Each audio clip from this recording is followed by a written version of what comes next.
നാരായണം നമസ്കൃത്യ നരം ചൈവ നരോത്തമം ദേവീം സരസ്വതീം വ്യാസം തതോ ജയമുദീരയേ. അർത്ഥശാസ്ത്രമിദം പുണ്യം ധർമ്മശാസ്ത്രമിദം പരം മോക്ഷശാസ്ത്രമിദം പ്രോക്തം വ്യാസേനാമിതബുദ്ധിനാ.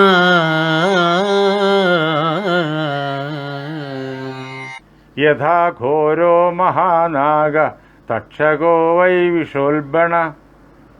ഭയങ്കരമായ വിഷത്തിൻ്റെ ബലത്തോടുകൂടിയവനായ തക്ഷകൻ, ഘോര ശക്തിയോടുകൂടിയ തക്ഷകൻ, ഘോര പ്രകൃതത്തോടുകൂടിയതായ തക്ഷകൻ ഏത് പ്രകാരത്തിലാണോ മറ്റുള്ളവരെ എല്ലാം നശിപ്പിക്കുന്നത്, യാതൊരു വിഷമവും കൂടാതെ, യാതൊരു മനസ്സാക്ഷിക്കുത്തും കൂടാതെ എങ്ങനെയാണോ ഇതര ജീവരാശികളെ നശിപ്പിക്കുന്നത്, തഥാ ഭീഷ്മോരണേ ക്രുദ്ധഃ തീക്ഷ്ണശസ്ത്രപ്രതാപവാൻ. അതേ പ്രകാരത്തിൽ ഈ ഭീഷ്മൻ ഈ ഭയങ്കരമായ യുദ്ധത്തിൽ വളരെയേറെ ക്രോധിച്ചിട്ട് ആക്രമിക്കുകയാണ് പാണ്ഡവസേനയെ മുഴുവൻ, അതിശക്തമായിരിക്കുന്ന ആയുധങ്ങൾ ചൊരിഞ്ഞുകൊണ്ട്. അങ്ങനെ തൻ്റെ പ്രതാപത്തെ എല്ലാവർക്കും അനുഭവപ്പെടുത്തിക്കൊണ്ട് അദ്ദേഹം പാണ്ഡവ സൈന്യത്തെ മുഴുവൻ തകർത്തെറിയുന്ന അങ്ങ് കണ്ടില്ലേ. അദ്ദേഹം വില്ലെടുക്കുന്നതും ആ വില്ലിൽ കുലയ്ക്കുന്നതും അവനാഴിയിൽ നിന്ന് അമ്പ് എടുക്കുന്നതും ആ അമ്പിനെ വില്ലിൽ തൊടുക്കുന്നതും അത് വലിച്ചു വിടുന്നതും ഒന്നും നേരെ കാണാനാവുന്നില്ല, അത്ര വേഗത്തിലാണ് അദ്ദേഹത്തിൻ്റെ വില്ലിൽ നിന്നിട്ട് ഇങ്ങനെ അമ്പുകൾ നാലുപാടും ചീറിപ്പാഞ്ഞു വരുന്നത്. അവയെല്ലാം കൃത്യമായിട്ട് ലക്ഷ്യങ്ങളിൽ തന്നെ തറഞ്ഞു കയറുന്നു. അങ്ങനെ നമ്മുടെ സൈന്യത്തെ മുഴുവൻ നശിപ്പിച്ചു കളയുന്നു. ഭീഷ്മൻ വില്ല് വേന്തി നിൽക്കുമ്പോഴേക്കും നമുക്ക് തോന്നുന്നത് ഭീഷ്മന്റെ വില്ല് ഒരിക്കലും നിവരുന്നില്ല, അത് വളഞ്ഞു തന്നെ ഇരിക്കുകയാണ് എന്നാണ്. അത്ര വേഗത്തിലാണ് അദ്ദേഹം ഞാണ് വലിച്ചിട്ട് തുരുതുരാന്ന് അമ്പുകൾ ചെയ്യുന്നത്. സാഹചര്യങ്ങൾ ഇങ്ങനെ ആയതുകൊണ്ട് സോഹമേവങ്കതേ കൃഷ്ണ നിമഗ്ന ശോകസാഗരേ. അല്ലയോ കൃഷ്ണ, ഈ കാരണത്താൽ ഞാൻ ദുഃഖത്തിൻ്റെ സമുദ്രത്തിൽ സമ്പൂർണമായും മുങ്ങിപ്പോയിരിക്കുന്നു എന്നറിഞ്ഞുകൊള്ളുക. ഒരുപക്ഷെ ഇതെൻ്റെ ബുദ്ധി ദൗർബല്യം കൊണ്ടാകാം. എങ്കിലും ഭീഷ്മന്റെ മുന്നിൽ ഈ പ്രകാരത്തിൽ എത്തിക്കഴിഞ്ഞപ്പോഴേക്കും, അദ്ദേഹത്തോട് യുദ്ധം ചെയ്യേണ്ടി വന്നപ്പോഴേക്കും ഞാൻ ഭയങ്കരമായ ദുഃഖത്തിൽ പെട്ടുപോയിരിക്കുന്നു.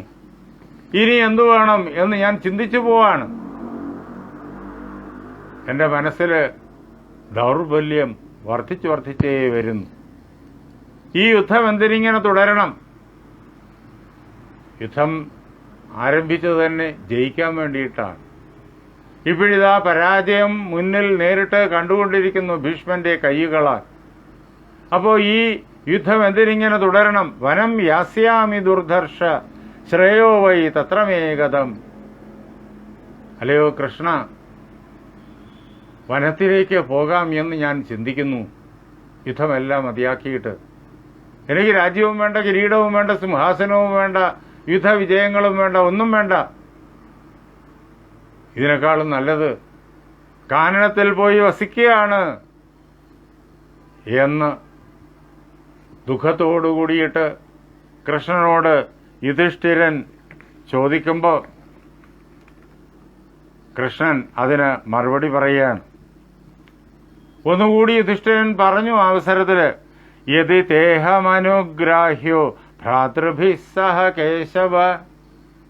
അല്ലയോ കൃഷ്ണ, എൻ്റെ സഹോദരന്മാരോടൊപ്പം എന്നെ രക്ഷിക്കണം, എന്നെ അനുഗ്രഹിക്കണം എന്ന് അങ്ങ് നിശ്ചയിച്ചിട്ടുണ്ട് എങ്കിൽ അങ്ങ് ഒരു കാര്യം ചെയ്യണം. സ്വധർമ്മസ്യാവിരോധേന ഹിതം വ്യാഹര കേശവ. എന്റെ സ്വധർമ്മത്തിന് വിരോധമായി തീരരുത്. അങ്ങനെയുള്ളതായ ഉപായം അങ്ങ് പറഞ്ഞു തരണം. എനിക്ക് ഹിതകരമായുള്ള കാര്യം അങ്ങ് പറഞ്ഞു തരണം. ശ്രേയസ്സുണ്ടാക്കുന്ന കാര്യം അങ്ങ് പറഞ്ഞു തരണം. അങ്ങ് പറഞ്ഞു തരുന്നതായ മാർഗം ക്ഷത്രിയനായ എൻ്റെ കർമ്മബന്ധാവിൽ നിന്നിട്ട് എന്നെ അകറ്റിക്കൊണ്ട് പോകാത്തതാകണം. അങ്ങനെയുള്ളതേ അങ്ങ് പറയൂ. ഞാനിപ്പോൾ മനസ്സിൽ സങ്കല്പിച്ചത് യുദ്ധമൊന്നും വേണ്ട, ഇവിടെ നിന്നിട്ട് കാട്ടിലേക്ക് പോകാം എന്ന് സങ്കല്പിച്ചത് ക്ഷത്രിയന് യോജിച്ചതല്ല, ഒരു രാജാവിന് യോജിച്ചതല്ല. പക്ഷേ എങ്കിലും ഈ സാഹചര്യത്തിൽ ഞാൻ അങ്ങനെ ചിന്തിച്ചു പോയി. ആ പ്രകാരത്തിലുള്ളതായ ദൗർബല്യം എൻ്റെ മനസ്സിൽ വന്നിട്ട് ഞാൻ എൻ്റെ ധർമ്മത്തിൽ നിന്ന് പതിച്ചു പോകാത്ത രീതിയിൽ ഈ യുദ്ധം ജയിക്കാനുള്ള കൃത്യമായിരിക്കുന്ന മാർഗം. അല്ലയോ കൃഷ്ണ, എന്നെ അനുഗ്രഹിക്കാൻ, എൻ്റെ സഹോദരങ്ങളെ അനുഗ്രഹിക്കാൻ അങ്ങ് ഇച്ഛിക്കുന്നുണ്ടെങ്കിൽ അങ്ങ് എനിക്ക് സ്പഷ്ടമായിട്ട് പറഞ്ഞു തരുന്നാലും. ഇങ്ങനെ തൻ്റെ ദുഃഖങ്ങളും സാഹചര്യവും എല്ലാം വളരെ വിശദമായിട്ട് യുധിഷ്ഠിരൻ പറഞ്ഞപ്പോൾ ശ്രീകൃഷ്ണൻ യുധിഷ്ഠിരനെ സമാധാനിപ്പിച്ചുകൊണ്ട് പറയാണ്, ഇവിടെ ഈ ആലോചനയിൽ പാണ്ഡവപക്ഷത്തെ പ്രമുഖരെല്ലാവരും ഉണ്ട്, ആ സഹോദരന്മാരെല്ലാവരും ഉണ്ട് എന്ന് ഓർക്കണം. അവരുടെ എല്ലാം മുന്നിൽ വെച്ചിട്ടാണ് യുധിഷ്ഠിരൻ ആ സാഹചര്യത്തെക്കുറിച്ച് ഇങ്ങനെ പറഞ്ഞത്. അപ്പോൾ കൃഷ്ണൻ പറഞ്ഞു തുടങ്ങി, ധർമ്മപുത്ര വിഷാദം ത്വം മാ കൃഥാ സത്യസങ്കര. അല്ലയോ ധർമ്മപുത്ര, അങ്ങ് ഒരിക്കലും വിഷാദിക്കരുത്. അങ്ങ് സത്യസങ്കരനാണ്. അങ്ങയുടെ നിശ്ചയങ്ങൾ, തീരുമാനങ്ങൾ, വിചാരങ്ങൾ അതെല്ലാം തന്നെ സത്യത്തിൽ അധിഷ്ഠിതമാണ്. അങ്ങയുടെ കർമ്മങ്ങളും ആ പ്രകാരത്തിലാണ്. അങ്ങ് ഏത് പ്രവൃത്തി ചെയ്യുന്നതും സത്യത്തെ മുൻനിർത്തിയാണ്. സത്യത്തിന് വിജയമേ ഉണ്ടാകൂ. പ്രതിബന്ധങ്ങൾ പലതും മുന്നിൽ വന്നു എന്ന് വരാം, കഷ്ടപ്പാടുകൾ പലതും മുന്നിൽ വന്നു എന്ന് വരാം. അതിൻ്റെ മുന്നിൽ നിന്ന് തളർന്നു പോകരുത്. ആ പ്രതിബന്ധങ്ങളെല്ലാം അതിലംഘിച്ചുകൊണ്ട് വിജയത്തിൽ എത്താനാകും. അതിന് ഭഗവത് അനുഗ്രഹമുണ്ടാകും, സത്യത്തിൻ്റെ അനുഗ്രഹമുണ്ടാകും. അതിനാൽ അല്ലയോ യുധിഷ്ഠിര, അങ്ങ് ഒരിക്കലും ഈ പ്രകാരത്തിൽ വിഷാദിക്കരുത്. യസ്യ തേ ഭ്രാതരശൂര ദുർജയ ശത്രുസൂദനാഹ. അല്ലയോ മഹാരാജാവേ, അങ്ങയുടെ ബലത്തെക്കുറിച്ച് അങ്ങ് ഭംഗിയായി ഓർക്കുന്നില്ലേ? അങ്ങയുടെ ഈ സഹോദരന്മാരുടെ കരുത്തിനെക്കുറിച്ച് അങ്ങ് മറന്നുപോയോ? അങ്ങയുടെ ഈ സഹോദരന്മാർ മറ്റാരാലും കീഴ്പ്പെടുത്തപ്പെടാൻ കഴിയാത്തവരാണ്. ആർക്കും ഇവരെ കീഴ്പ്പെടുത്താനാവില്ല. അവർ ലോകത്തിലെ ആരെയും ജയിക്കുന്നവരാണ്. സകല യുദ്ധങ്ങളും ജയിക്കുന്നവരാണവർ. അങ്ങനെയുള്ള പരാക്രമികളായ അനുജന്മാര് അങ്ങയ്ക്ക് കൂടെയുള്ളപ്പോഴേക്കും അങ്ങ് എന്തുകൊണ്ടാണ് ഒരു ഭീഷ്മന്റെ കാര്യം മാത്രം ചിന്തിച്ചിട്ട് ഈ പ്രകാരത്തിൽ ദുഃഖിക്കുന്നത്? അങ്ങയുടെ തന്നെ കർത്തവ്യത്തിന് ചേരാത്ത പ്രകാരത്തിലുള്ളതായ വിചാരങ്ങൾ അങ്ങയുടെ മനസ്സിൽ എങ്ങനെയാണ് കടന്നുകൂടിയത്? അങ്ങ് നോക്കുക ഈ അനുജന്മാരെ. അർജുനോ ഭീമസേനശ്ച വായുഅഗ്നി സമ തേജസൗ. അങ്ങയുടെ അനുജന്മാരായിരിക്കുന്ന അർജുനനും ഭീമനും അവര് കാറ്റിനെയും തീയെയും പോലെയാണ്. തീക്ക് ആളിപ്പടരാൻ കാറ്റ് വേണം. ശക്തമായ കാറ്റ് ശക്തമായ തീക്ക് കൂടുതൽ കൂടുതൽ ശക്തി പകരും. കാട്ടുതീ പകരുന്നത് അങ്ങനെയാണ്. ചെറുതായിട്ട് ഏതെങ്കിലും പ്രകാരത്തിൽ തടി ഉരഞ്ഞിട്ടുണ്ടാകുന്നതായ അഗ്നിസ്ഫുലിംഗങ്ങൾ വലിയ കൊടുങ്കാടിനെ മുഴുവൻ വിഴുങ്ങുന്ന കാട്ടുതീയായി വളരുന്നത് കാറ്റിന്റെ ബലത്താലാണ്. കാറ്റ് തീക്ക് അനുകൂലമാണ്. തീ ആളിക്കത്തുമ്പോഴോ കാറ്റിനും ബലം വർദ്ധിക്കും, കാറ്റും കൂടുതൽ പ്രചണ്ഡമായി തീരും.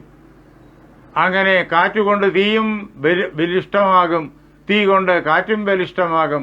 ആ പ്രകാരത്തിലാണ് ഇവർ രണ്ടുപേരും. അവർ രണ്ടുപേരും കൂടി പടക്കളത്തിൽ ഇറങ്ങിക്കഴിഞ്ഞാൽ പരസ്പരം സഹകരിച്ചുകൊണ്ട് അവർ നടത്തുന്ന യുദ്ധമുണ്ടല്ലോ, ലോകത്തിൽ ആർക്കാണ് സഹിക്കാനാവുക? ആർക്കാണ് തടഞ്ഞു നിർത്താനാവുക?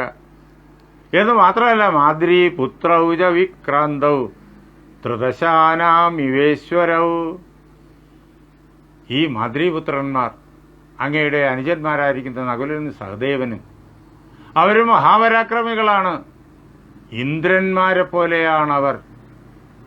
ത്രിദശന്മാരുടെ ഈശ്വരന്മാർ, ദേവന്മാരുടെ ഈശ്വരൻ ഇന്ദ്രൻ. ഇന്ദ്രൻ ഒരാളേ ഉള്ളൂ, പക്ഷേ ഇവർ 2 ഇന്ദ്രന്മാരെ പോലെയാണ്. ഇന്ദ്രൻ അങ്ങേയറ്റം ബലശാലിയാണ്. അദ്ദേഹത്തിൻ്റെ കയ്യിൽ ഏറ്റവും ബലിഷ്ഠമായ ആയുധം വജ്രവും ഇരിപ്പുണ്ട്. അങ്ങനെയുള്ള 2 ഇന്ദ്രന്മാർക്ക് തുല്യരാണ് ഈ നകുലനും സഹദേവൻ. എന്നിട്ട് അങ്ങ് ഇവരെല്ലാം അങ്ങയുടെ പക്ഷത്ത് അങ്ങയ്ക്ക് വേണ്ടിയിട്ട് യുദ്ധം ചെയ്യുന്നവരായിരിക്കവേ അവരുടെ കഴിവുകളെ യഥായോഗ്യം ഉപയോഗിക്കാതെ അങ്ങ് ഈ പ്രകാരത്തിൽ ചിന്തിക്കുന്നത് എന്തുകൊണ്ട്? അല്ലയോ മഹാരാജാവേ, ഇനി അങ്ങയ്ക്ക് ഭീഷ്മനെ കൊല്ലാൻ ഞാൻ തന്നെ രംഗത്തിറങ്ങണമെന്നുണ്ടെങ്കിൽ എനിക്കതിന് യാതൊരു മടിയുമില്ല. അങ്ങ് ആജ്ഞാപിച്ചാൽ മതി. രാജാവെന്നുള്ള നിലയിൽ രാജാവിന് ആജ്ഞാപിക്കാൻ അധികാരമുണ്ട്. രാജാവ് ആജ്ഞാപിച്ചു കഴിഞ്ഞാൽ ഞാൻ അനുസരിച്ചേ പറ്റൂ. പ്രജയാണ്, ഞാൻ അനുസരിച്ചേ പറ്റൂ. ഞാൻ അങ്ങയുടെ സൈന്യത്തിൽ പ്രവർത്തിക്കുന്നയാളാണ്. ഇപ്പോൾ സാരഥിയായിട്ട് പ്രവർത്തിച്ചുകൊണ്ടിരിക്കുന്നു. ആയുധമെടുക്കില്ല, യുദ്ധം ചെയ്യില്ല എന്നൊക്കെയുള്ള പ്രതിജ്ഞയുണ്ട്. പക്ഷേ രാജാവ് ആജ്ഞാപിച്ചു കഴിഞ്ഞാൽ ആ പ്രതിജ്ഞയൊന്നും തന്നെ തടസ്സമല്ല. കാരണം കൽപ്പനയ്ക്കാണ് പ്രാധാന്യം ഏറെ. അതിനാൽ അങ്ങ് എന്നോട് ആജ്ഞാപിച്ചാലും മാം വാ നിയുങ്ഷ്വ സൗഹാർദാത് യോത്സ്യേ ഭീഷ്മേണ പാണ്ഡവ. അല്ലയോ പാണ്ഡവന്മാരിൽ ജ്യേഷ്ഠനായിരിക്കുന്ന യുധിഷ്ഠിര, അങ്ങ് എന്നോട് വളരെയേറെ സ്നേഹമുള്ളയാളാണല്ലോ. ആ സ്നേഹം പുരസ്കരിച്ച് അങ്ങ് യുദ്ധം ചെയ്യാനായിട്ട് എന്നോട് ആജ്ഞാപിച്ചാലും യോത്സ്യേ ഭീഷ്മേണ, ഞാൻ ഭീഷ്മനോട് യുദ്ധം ചെയ്യാം. ഭീഷ്മനോട് ഞാൻ പടക്കളത്തിൽ ചെന്ന് വെല്ലുവിളിച്ചിട്ട് യുദ്ധം ചെയ്യാം. എന്തുകൊണ്ട്? അത് അങ്ങയുടെ ആജ്ഞയാൽ എന്റെ കർത്തവ്യമായി തീരുന്നു. ത്വത്പ്രയുക്തോ മഹാരാജ കിം ന കുര്യാം മഹാഹവേ. അങ്ങ് ആജ്ഞാപിച്ചു കഴിഞ്ഞാൽ ഈ യുദ്ധത്തില് ഞാൻ എന്തെന്തൊക്കെയാ ചെയ്യാത്തതായിട്ടുണ്ടാവുക? ഞാൻ എല്ലാം ചെയ്യും. ഏറ്റവും ഭയങ്കരം ഭീഷ്മന്റെ ആക്രമണമാണെന്നാണല്ലോ അങ്ങ് പറഞ്ഞത്. ഞാൻ ആ ആക്രമണത്തെ തടയും. ഭീഷ്മനെ ഞാൻ തോൽപ്പിക്കും. ഹനിഷ്യാമിരണേ ഭീഷ്മം ആഹൂയ പുരുഷർഷഭം.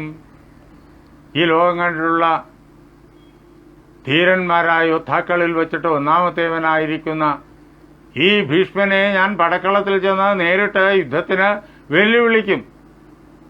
എന്നിട്ട് ആ ഭീഷ്മനെ നിമിഷമാത്രം കൊണ്ട് തന്നെ ഈ പടക്കളത്തിൽ എല്ലാവരുടെയും മുന്നിൽ വച്ചിട്ട് ഞാൻ സംഹരിക്കും. പശ്യതാം ധാർത്തരാഷ്ട്രാണാം. ധാർത്തരാഷ്ട്രന്മാരുടെ മുന്നിൽ വെച്ച്, ധൃതരാഷ്ട്രന്റെ മക്കൾ അവരുടെ മുന്നിൽ വെച്ച് അവർ നോക്കി നിൽക്കവേ തന്നെ ഞാൻ ഭീഷ്മനെ കൊല്ലും. അവരാര് വിചാരിച്ചാലും ഭീഷ്മനെ രക്ഷിക്കാനാവില്ല, എന്നെ തടയാനുമാവില്ല. തടയാനായിട്ട് ശ്രമിക്കുന്ന എല്ലാവരെയും സംഹരിച്ചുകൊണ്ട് ഞാൻ ഭീഷ്മനെ കൊല്ലും. യതിനേച്ഛതി ഫൽഗുന. ഭീഷ്മനെ കൊല്ലാൻ അർജുനന് ഇഷ്ടമല്ല എന്നുണ്ടെങ്കിൽ ഞാൻ ചെയ്യാം. അല്ലയോ മഹാരാജാവേ, അതിനെനിക്ക് വേണ്ടത് അങ്ങയുടെ ആജ്ഞ മാത്രമാണ്. ആ ആജ്ഞയെ അങ്ങ് തന്നാലും